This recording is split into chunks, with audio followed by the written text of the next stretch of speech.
For today's ganap day, no, mag-attend ita og burial sa baby sa apo sa among kapitan diri sa among barangay. So, but before that, di na to kalimtan ang atong pulbos, atong panagway, kaya di man gitaon-taan yung mahimutang, di ta makapumulbos.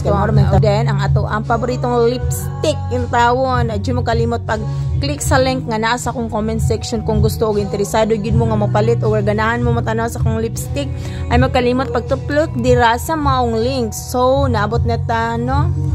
Nanatadri na pita, nabaklay-baklay, layda-layda, picture-picture, so, video-video pa ta paingon sa dalam. So, naabot na ta dire sa kiliran sa baby, no? Picture-picturean. While nag-watching ko sa mga silingan na mo sa unang panahon, nagchika-chika sila. Then, kay chismosa man ko, ang dagway na ko, tanawa sa ninyo. So, mauni ang nahitabo, natawa sila, mingkatawa sab ko, So, nakakuha na, sugod na ang burial, no?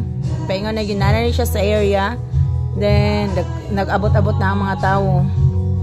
So, wala ko ilaing na hinumdumay, no? Ang istorya sa pastor, nga bisan unsang panghitabo, dapat pasalamatan na tong Ginoo. So, naabot na ko sa balay. At mo pahuway sa tagamay, kay magtrabaho na po ta tiod-tiod. Maura to.